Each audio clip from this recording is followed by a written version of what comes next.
नमस्कार, आप देख रहे हैं न्यूज 18 अपडेट और मैं हूं आपके साथ जयकृति योगी। तो चलिए सबसे पहले खबर की शुरुआत एक बड़ी खबर के साथ करते हैं। टोंक में अवैध बजरी के खिलाफ कार्रवाई की गई। एक डंपर, एक ट्रैक्टर ट्रॉली सीज किए गए।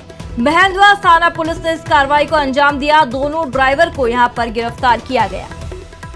तो टोंक में अवैध बजरी के खिलाफ कार्रवाई, एक डंपर, एक ट्रैक्टर ट्रॉली सीज की गई। महेंद्रगढ़ थाना पुलिस ने इस कार्रवाई को अंजाम दिया। दोनों ड्राइवरों को गिरफ्तार किया गया। एक और अपडेट धौलपुर से मिल रहा है। दो पक्षों के बीच फायरिंग का केस सामने आया। फायरिंग में बाइक सवार घायल हो गया। मामूली विवाद के बाद फायरिंग हुई। कंचनपुर के गांव नगला दुल्हे खां की ये पूरी वारदात है। तो धौलपुर में दो पक्षों में फायरिंग में बाइक सवार घायल हो गया। मामूली विवाद के बाद नौबत इतनी बिगड़ गई कि बात फायरिंग तक पहुंची। कंचनपुर के गांव नगला दुल्हे खां की ये पूरी वारदात। और श्रीगंगानगर से बड़ी खबर आपको बता दें, एसबीआई का बैंक मैनेजर गिरफ्तार किया गया।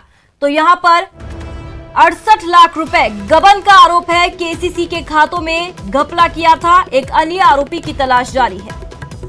तो श्रीगंगानगर से बड़ी खबर, एसबीआई का बैंक मैनेजर गिरफ्तार। 68 लाख रुपए गबन का इस पर आरोप है। केसीसी के खातों में घपला किया था। कोरोना महामारी के बीच अनलॉक 1 में केंद्र की गाइडलाइंस के मुताबिक 8 जून से धार्मिक स्थल भी खुलने जा रहे हैं। इसी को लेकर आज मुख्यमंत्री अशोक गहलोत वीडियो कॉन्फ्रेंसिंग के जरिए सभी धर्मों के प्रमुखों के साथ संवाद किया। धार्मिक स्थलों को खोलने से पहले की सभी तरह की व्यवस्थाओं और आवश्यक पालना पर चर्चा हुई। जयपुर समेत तमाम जिलों से सभी धर्म के धर्मगुरुओं ने हिस्सा लिया। अजमेर में ख्वाजा गरीब नवाज की दरगाह के दीवान सहित दोनों अंजुमन और कमेटी के पदाधिकारियों सहित ब्रह्म मंदिर से जुड़े पदाधिकारी भी शामिल हुए।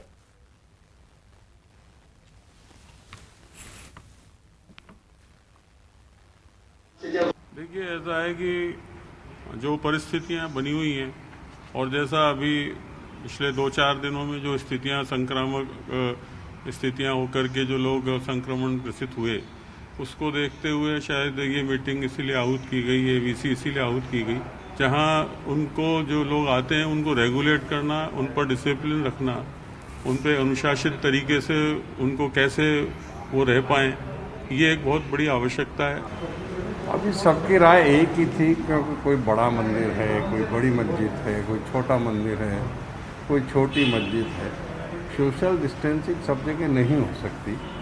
उसके और दूसरी बात यह है कि महामारी अभी प्रकोप में चल रही है, तो सबका एक ही सुझाव था कि लॉकडाउन जो मंदिरों का है इसको आगे कर दिया जाए। जिला स्तर पे कमेटियाँ बना दी जाए, जिसमें जिला कलेक्टर साहब हों, सुप्रिंटेंडेंट पुलिस भी हों, और हर इंस्टीट्यूशन, हर धार्मिक स्थल के जो इंटरनल बॉडीज़ हैं, जो ट्रस्ट हैं, उनके नुमाइंदों को उसमें रखा जाए।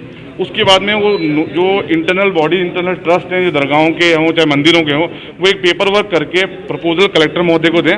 कलेक्टर महोदय उसको अप्रूवल करें और उसके अकॉर्डिंग ही दरगाहों को और मंदिरों को, मस्जिदों को खोला जाए। तो हमने मुख्यमंत्री जी से आग्रह किया तीर्थ पुरोहित संघ की तरफ से कि आपके ऊपर, सरकार के ऊपर हम भार नहीं डालना चाहते हैं। चाहे महीने भर बाद, 2 महीने बाद भी अगर मंदिरों में प्रवेश जब आप खोलेंगे तब भी यही स्थितियां रहेंगी। स्थितियां कोरोना की चेंज होने वाली नहीं है। व्यक्ति को स्वयं को अपनी जागरूकता से, सतर्कता से अपने को, समाज को बचाना है। तो उनसे हमने प्रार्थना की है कि आप जो पुष्कर में, मंदिरों में यजमानों का, श्रद्धालुओं का प्रवेश की अनुमति दें। और हमने उनको आश्वस्त किया है कि तीर्थ पुरोहित संघ गाइडलाइन की पूर्णतः पालना करेगा। तो घरेलू उड़ान शुरू होने के बाद भी यात्रियों के सफर का आंकड़ा बेहद चौंकाने वाला है। जी हां, जयपुर एयरपोर्ट ने 25 मई से लेकर 5 जून तक सफर करने वाले यात्रियों के आंकड़े साझा किए। आंकड़े बताते हैं कि 20 फ्लाइट शुरू होने के बाद भी प्रदेश से बाहर सफर करने वाले यात्रियों की संख्या काफी कम है, जबकि राजस्थान लौटने वाले यात्रियों की संख्या ज्यादा है। उड़ानें शुरू होने के बाद अंदाजा लगाया जा रहा था कि नुकसान उठा रही एयरलाइंस के लिए यह फायदेमंद साबित होगा, लेकिन बिल्कुल इसके उलट हो रहा है। अभी तक स्थिति में सुधार दिखाई नहीं दे रहा। हालांकि तुलनात्मक रूप से देखें तो जून महीने में यात्री भार बढ़ने लगा है।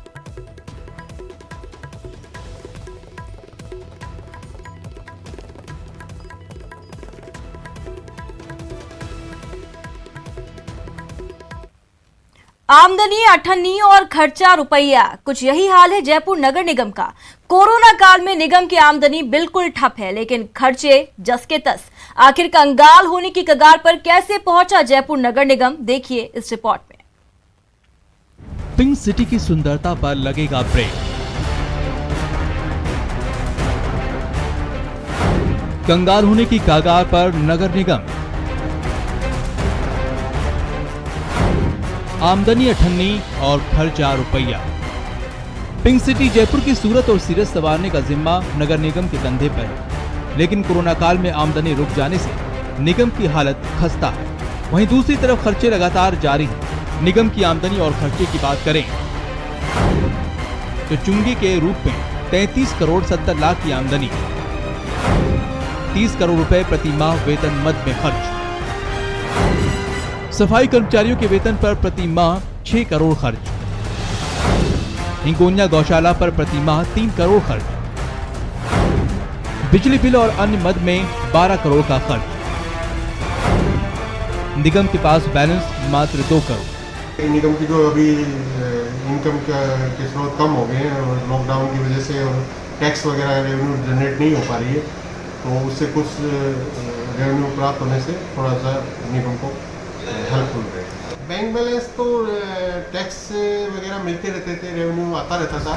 लॉकडाउन की वजह से निगम वित्तीय संकट में फंस गया है। निगम के वित्तीय सलाहकार की माने तो रेवेन्यू बढ़ाने के लिए बकाया वसूली पर फोकस किया जा रहा है। स्कीमों का पैसा अलग अलग बैंक अकाउंट है, स्कीम्स का अलग पैसा है, वो तो उसी में खर्च होता है, लेकिन जो हमारी जो मेन जो हमारे रेवेन्यू का जो बैंक अकाउंट है उसमें हालांकि अभी पैसे कम है, लेकिन हम कोशिश करें कि पैसे उसकी बढ़ाए, इनकम बढ़ाए।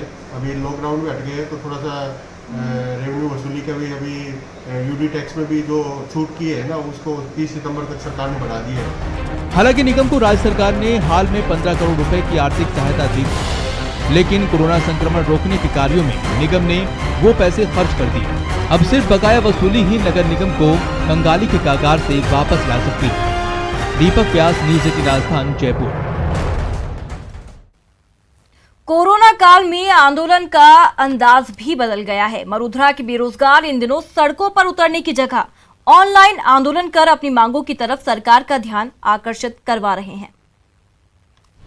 कोरोना काल में ऑनलाइन आंदोलन, बेरोजगारों ने बदला आंदोलन का अंदाज। सड़कों पर नहीं, ऑनलाइन प्लेटफॉर्म पर आंदोलन।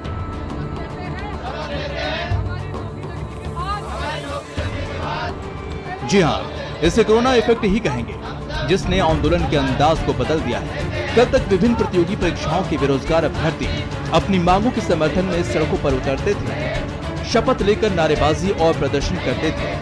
अब वो अपनी मांग ट्विटर पर ट्रेंड करवा रहे हैं। अभ्यर्थी ट्विटर पर हैशटैग के साथ IDC 2018 joining, RPSC, AEN result और वी वांट रिजल्ट ट्रेंड करवा चुके हैं।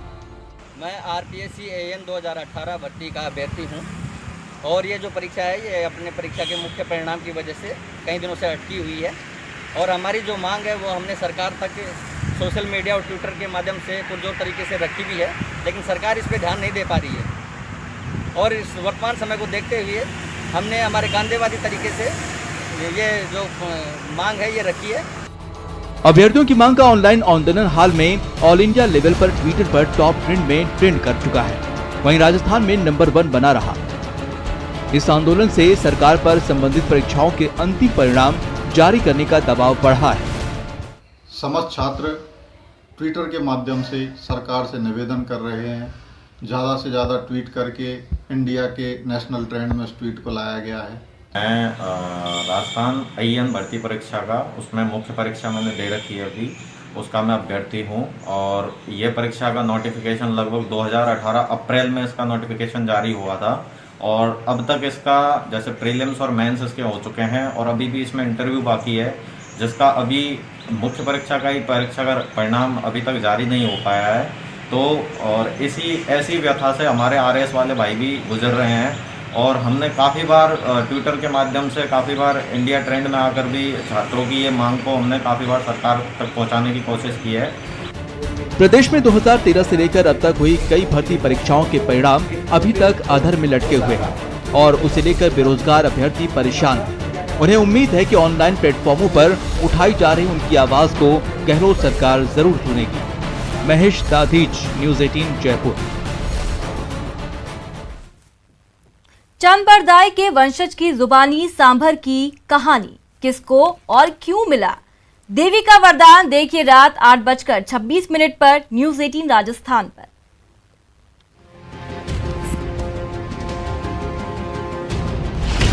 चंदर बरदाई के वंशज बोले, सुने सारा जमाना।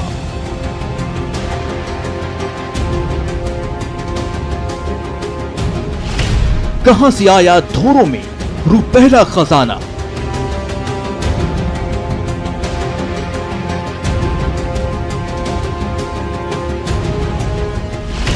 कहां हुई गुम चांदी की खान?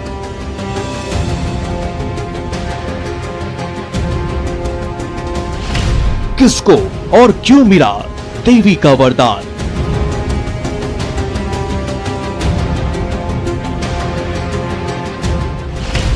सुनिए चंदर बरदाई के वंशजों की जुबानी टीवी पर पहली बार।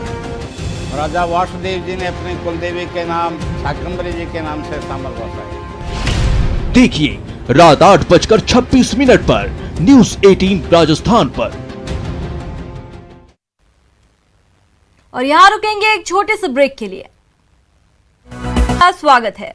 डूंगरपुर जिले में वन विभाग ने प्रवासी मजदूरों के लिए बड़ा तोहफा दिया है। यहाँ बेरोजगार मजदूरों के लिए करीब 8 करोड़ के कार्य स्वीकृत करवाकर 1 काज किया है। विभाग के एक्शन प्लान के तहत नरेगा योजना में 84 कार्य स्वीकृत किए गए हैं। इसमें न सिर्फ प्रवासियों को रोजगार मिला है बल्कि जंगल को बचाने का भी काम किया। कोरोना संक्रमण की वजह से तमाम मजदूर अपने घर लौट आए हैं और उन्हें रोजगार की चिंता सता रही थी, लेकिन वन विभाग ने 7,90,53,861 रुपए का एक्शन प्लान प्रवासियों के लिए किसी संजीवनी से कम नहीं है। इससे प्रवासियों को 2 वक्त की रोटी का स्थायी बंदोबस्त तो हुआ ही है, साथ ही पिछले 60 से 70 सालों में तबाह हुए जंगलों को पुनर्जीवित करने की कोशिश भी की गई है।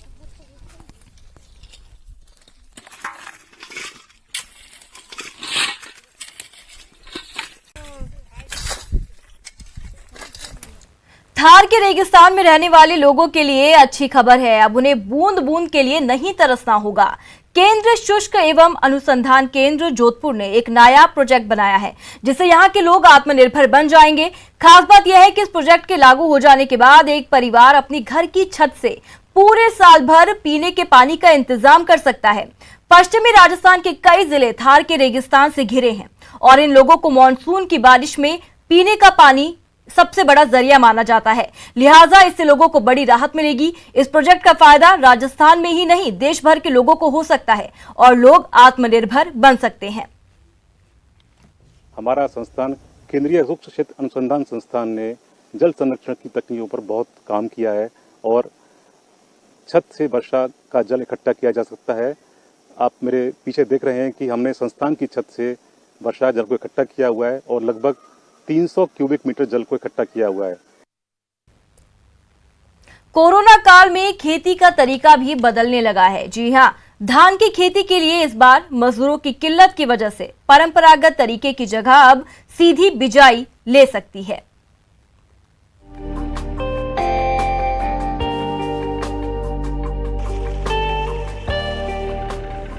जरूरत कहिए, मजबूरी समझिए या फिर वक्त की मांग, कोटा में धान की खेती का परंपरागत तरीका छोड़ इस बार सीधी बिजाई पर जोर दिया जा रहा है।